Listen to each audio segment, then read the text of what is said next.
Hello and good Sunday, ladies and gentlemen. Welcome to the show. Glad to have you guys here on this November 10th, 2024, a Sunday. And, we're going to talk a lot about Trump yeah, I tell you guys, my last show, I think it was midweek. I come out and said, well, that's probably not going to have a civil war any longer. Well, maybe I spoke too soon. There's an enormous amount of policies. See, we just got done with an election in the United States. You got to understand something. Look at it closely. I mean, Trump got what was it? About more votes than Kamala Harris. But Kamala Harris got a lot of votes, and I think it come down to like what was it, 270 something for Trump or 280 or something, and 211 I think was the way they do it. That's what it boiled down to. But it's millions of votes. It was like something like 60 to 70 million. Like on one side, 70 million on one side, 70 some odd million on one side, and 60 some odd million on the other side. These people are two different camps, completely, entirely, and they don't get along whatsoever. But right now, there's a transition of power that's going to occur. What is it, around the 6th of January or something? I think it doesn't really take effect. He's not really in office until sometime in January. But at any rate, what I'm getting at is you got a whole big group, millions of disgruntled people, and millions of people who are cheering and happy and want to move forward with these policies, whatever Donald Trump wants to, and also his election promises and stuff. So you got one group that wants to move ahead with these policies, another group that's going to be digging their heels in. Let's just put it that way. I mean, at the very least, they'll probably be digging their heels in. But there's a lot of things. I kind of see this, the way I look at it is, Donald Trump, you know how they forge gold into 999 pure or 999 pure? When you got gold that's only like 60% pure or 50% pure, they forge it with fire. They burn it in the fire, and what comes up to the surface that they take off of the gold, they skim it off, is what they call dross. It's other metals and stuff, but this purifies the gold. Well, Donald Trump has been through one heck of a fire and purification process in the past couple of year or so. I mean, they've taken him in and booked him and arrested him and everything else and throwing every charge in the book at him. And he's been shot at, and it's just, man, I'll tell you, when it was all ongoing, when all this was ongoing, I was saying, man, he must be some tough hombre not to have a heart attack and all this because of what they're doing, But it was like forging him with fire. So you got somebody I see it, this is the way I see it, he's a different president than he was in his last term. Because last term, he wasn't forged with fire like this. You know what I mean? And forged with fire, and he's full of vim to get things changed. He wants change. He wants big time, and the people that are behind him, they all want change too. But then you got to remember, there's still that 60 or 70 million people that voted for Kamala Harris out there who are completely opposed to these changes and stuff. They're going to be completely resistant to it. I've never seen anything that's got such a dialectic to it, such a you've got a polar opposites. People either hate him, absolutely hate him and detest him, or they love him. They love him, love him, love him. There's like not much middle ground there. You got half of America divided, and half of them hate his guts, and the other half love him. You know what I mean? And it's like, I've never seen anything like this before. It's very, very peculiar. But I do know there are individuals out there who are like that. People either hate them or they love them. There's certain individuals out there like that in society. But just talking. But look at the stuff he wants to get done. Deportations and pardons, and he wants to. I was listening to some of the stuff he wanted to do with the homeless across America. It's a huge problem in a lot of cities and stuff. From what I gather, they're not going to tolerate it any longer. They're going to bring it to a head. That's what they're planning. They're planning on, I guess, offering these people a change in their life. And I don't know what happens to the people, what will happen to them if they don't accept that change. But I guess it basically boils down to they're going to try to change and modify that as well, and also I was listening to his policies, and I just said to myself, "Oh my goodness, if he can enact all these things, perhaps we're going to have something like America will turn into American graffiti again, like it was in the 1950s." Because it's kind of like baking a cake. Excuse me, I don't know why that popped up. It's kind of like baking a cake, guys. If you want a certain type of cake, you have to add certain ingredients. And if you add those ingredients in the right proportions, you'll get the cake that you wanted to bake, the type of cake you wanted to bake. It's like a recipe. Now, what made America what America was in the 1950s was it was like a certain recipe that come out like in the 1950s. And some of these policies I see Trump doing, if they were to be successful, it's like the ingredients of the cake. Like you cracked eggs and you got to put in the cake mix and you got to put in different things, and some of the ingredients are there. I can see where, especially when we're talking about the decadence in society, going back to a more, it's almost like going back to a time when people nowadays, it's just it's how do I explain this? It's kind of like they're not polite. Every second word is a really gross curse word. It wasn't like that in the 1950s, I can sum it all up for you guys in one thing here. I'll just say, do you remember, if you were alive and you're a bit older, you remember, like, if you were to say, which would you rather do? Would you rather travel in 1954 to New York City, to travel there, and go around New York as a tourist in 1954, or would you rather do it now? Because if you did it now and you went to the wrong places in New York, you might not make it out alive.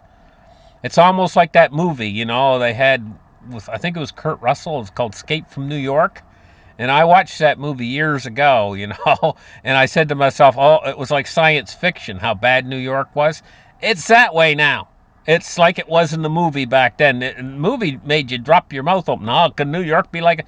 Yeah, it's already become like that. Like it was, they were portraying it in the movie, Science fiction's become reality. So which would you rather do? Travel to New York City in 1954 or travel to New York City now? Which would you think you'd be more safe?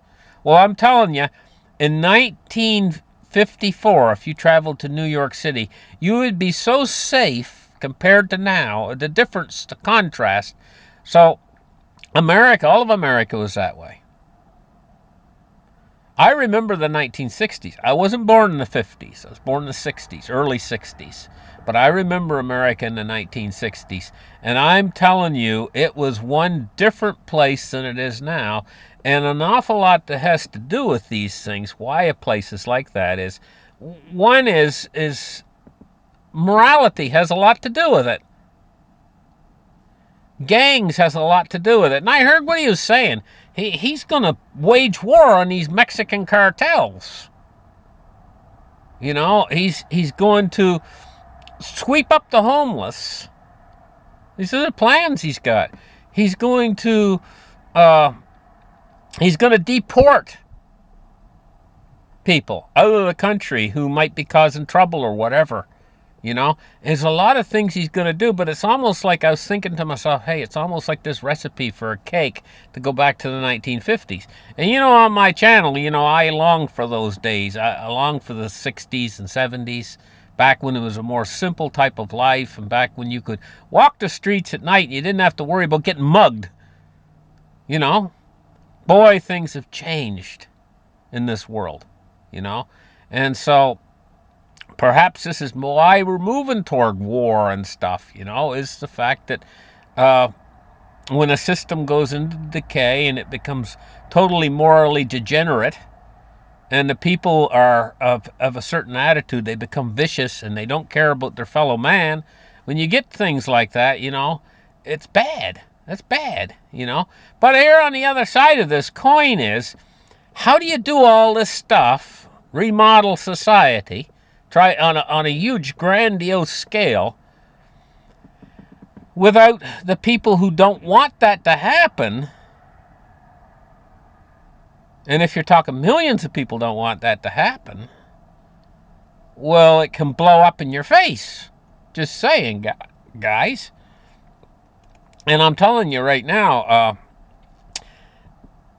now this article comes from CNN, and this could be very much, it just gives me a feeling to myself, hey, you know, this might, there's certain group out there, certain large groups of people that might be very resistant to any policies, especially policies that have a lot of change involved with them. And so they wrote this article here, and it says Trump thinks presidents have near total power. It says there will be little to stop him in his second term. Now, this is true. This is very true. But what I got a kick out of reading this article is what they said. What they say here. Oh, they're worried. They're worried. CNN's worried. It says ignoring legal attempts to hold him to account. You know what they're saying? The danger's very real, they're saying. And also they're saying it'll take time to rein in Trump. That shows you what they want to do. They want to rein him in. They don't want these changes. They want to... it says it will take time to rein in Trump. It says, so are there any constraints? The greatest inhibition to presidential overreach is the sitting president himself, who can choose to remain within the bounds of accepted executive action. But self-restraint is a concept alien to Trump, they say. I mean, I'm just reading this here because I kind of want to get a feel for things. I want to get a feel for what's really going on out there. And, you know, because these policies and stuff are going to come down the pike pretty soon. And wow. I was listening to some of the stuff he was saying about these new policies that he's going to put in, and he's biting off one heck of a big bite. I don't think the LBG community is going to be very happy about some of the stuff I was listening to last night, to tell you the truth.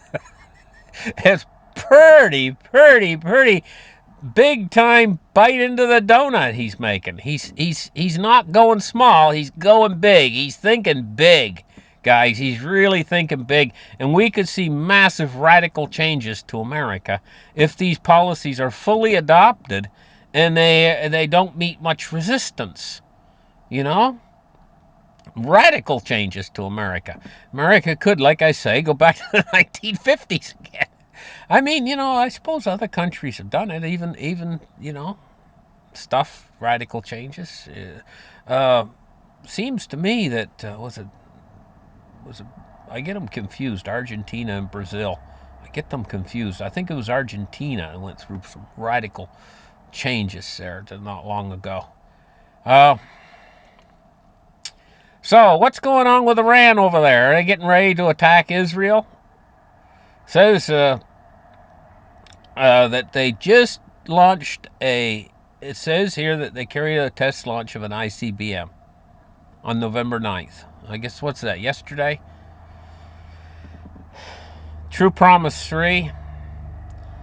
It says the Iron Dome is to face the wrath of Tehran's 3,000 plus missiles. And they carry a test launch of an ICBM there on the 9th, it says. Now, is that true? I got a second article here that come through with that. It said that Iran conducts. This is from the. This is from Defense Security Asia, and it says Iran conducted a test launch of an intercontinental ballistic missile, an ICBM. It says that analysts believe the missile launched by Iran yesterday is likely a super heavy type, carrying a substantial warhead. Well, you're not going to hear about that in the mainstream news. I don't think they're carrying. Shouldn't that be a big story? Iran launching a super heavy warhead in a test or whatever. I mean, we hear about it when Russia launches an ICBM, or we hear about it when the United States launches an ICBM. Didn't they say anything about this? Just wondering what's going on with all that. So I guess the main story is Trump's got elected, and he's planning some absolutely sweeping changes to the United States. Uh, the several of the big changes that I heard about was the changes to the laws surrounding uh, underage people to make have the to do with sex change operations and stuff. I heard about sweeping changes with that, and I also heard about how I was listening to several of them, the sweeping changes he's going to make. It's impressive, to say the least. I mean, I'm thinking back here in my mind, and I don't think I've ever seen a time when there's been such sweeping changes coming down the pike to such a big government.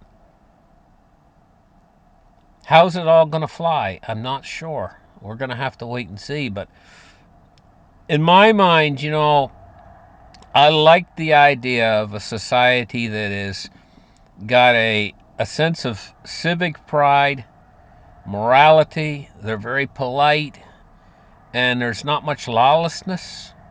I love that idea.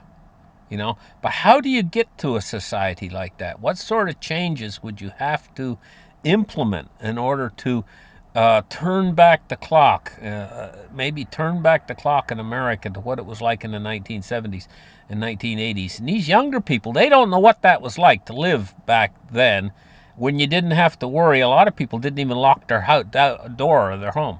They just go down the road maybe and get something to eat or whatever and come back home and everything's fine. And they didn't really feel the need to even lock their house. What's it like to live in that kind of world where the police officers, now if a police officer pulls you over for speeding there or whatever, you're scared. You don't know what they're going to do.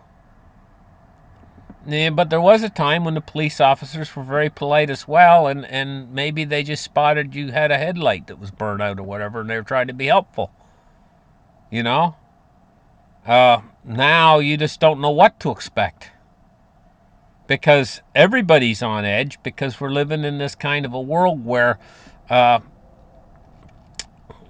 puts everybody on edge, basically. You guys know what I'm talking about. Wouldn't it be nice? Wouldn't it be nice to be able to be in the kind of world where just one person in the family would have to work? Now, that's a different story altogether. That's got to do with the financial system. But, I mean, there's a big thing going with Powell right now. Powell, the chairman of the Fed, And he says, no, I ain't leaving if Trump wants to push him out. I don't know how that will fly, how the whole thing will fly. I mean, the Fed is not, they got a lot of power. Where do they get that power? Well, I guess, I don't know. But what happens when two parts of the system start to come to loggerheads with each other? What happens then? Which one has more power and which one has more sway? Because I'm going to tell you something. I know that the office of the President of the United States of America has tremendous power in the United States of America, especially if they want to utilize that power. In other words, drop the gavel. And I think if a president come in, he started really hammering the gavel down. In other words, all of you shut up, I got the power. Then they start to get a little bit frightened of him at that point. And then that gives him more power, you know. But if you get a weak-kneed president that doesn't use his authority, then he's not going to have as much authority as a president that would use the authority and power.